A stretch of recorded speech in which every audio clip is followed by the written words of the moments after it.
નમસ્કાર દોસ્તો, હું છું આપનો મિત્ર રાજેશ સોડવડિયા અને સ્વાગત છે આજના એક નવા વિડીયોમાં। મિત્રો, આ વિડીયોને અંત સુધી જોશો જેથી વિડીયોનો સંદેશ અમે આપના સુધી પહોંચાડી શકીએ।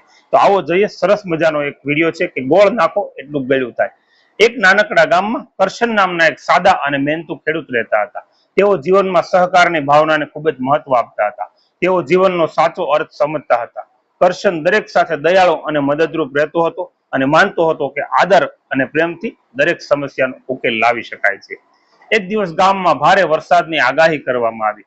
કરશનને પોતાના ખેતરના પાક, વૃક્ષો અને વાડનું ધ્યાન રાખવાનું હતું, કારણ કે વાવાઝોડાની શક્યતા હતી અને તે જાણતો હતો કે કદાચ હવે એમને સૌથી વધારે મદદની જરૂર અત્યારે જ પડશે। અને ત્યારે તેમને તરત વિચાર આવ્યો કે જ્યાં એકતામાં શક્તિ છે ત્યાં આપણે બધાએ સાથે મળી અને એકબીજા માટે ઉપયોગી થઈ શકીએ।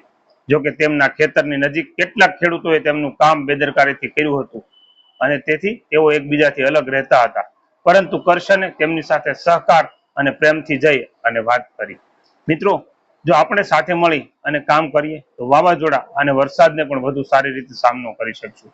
આપણે એકબીજાને સાથે કામ વેચી અને એકબીજાને પશુઓને પણ બચાવી શકશું।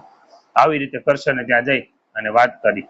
લોકો અલગ અલગ દેખાતા હતા, પરંતુ કરશનનું હૃદય મોટું હતું, તેથી તેઓ માત્ર પોતાના ખેતર અને પરિવારની જ નહીં, પરંતુ ગામના દરેક માણસોની સુરક્ષા માટે એક સંકલ્પબદ્ધ અને કટિબદ્ધ હતા। તેમણે કેટલાક લોકોને મકાનોના મજબૂત બનાવવામાં મદદ કરી અને બધાને સાથે મળી અને પાળા બાંધવાનું કહ્યું।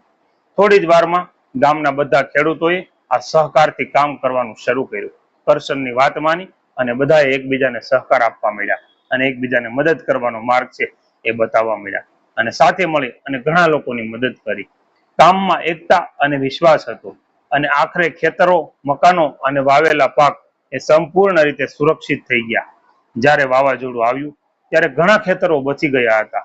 આમાં કરશનની સહકારનો ભાવ સાચો અને સાબિત થયો અને ગામના લોકોએ સાથે મળી અને કામ કર્યું હતું અને એકબીજાને સહકાર આપી અને પોતાનું કામ સરળ બનાવ્યું। ત્યારે આ સહકાર મળ્યો। જ્યારે વાવાઝોડું શાંત થયું ત્યારે ગામના લોકો બધા જ ભેગા થઈ અને કરશનનો આભાર માનવા માટે કરશનના ઘરે આવે છે। તેઓ જ્યારે વાત કરતા હતા ત્યારે કરશન છે એ હસતા હસતા એને કહેતો હતો કે જે સહકાર આપે છે એને સહકાર ચોક્કસથી મળે છે। કરશનની આ વાર્તા સાબિત કરે છે કે જેટલો સહકાર આપો તેટલો સહકાર મળે, અને જો આપણે શ્રેષ્ઠ ભાવનાથી એકબીજાને મદદરૂપ થવાનો પ્રયાસ અને પ્રયત્ન કરીએ તો જીવનની મુશ્કેલીઓ છે એ કોઈ પણ મુશ્કેલીઓ હોય, કોઈ પણ પરિસ્થિતિ હોય, આપત્તિ, વિપત્તિ અને વિકટ પરિસ્થિતિઓ છે એમને પણ આમાં સરળ બનાવી શકાય।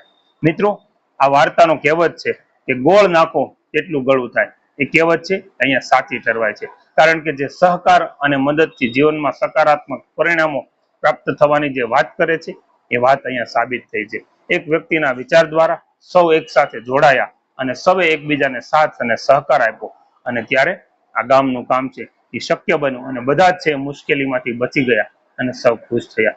મિત્રો, આપણે પણ જીવનમાં ઘણીવાર આવું થતું હોય ત્યારે કહેવત છે કે સંઘે શક્તિ કલયુગે।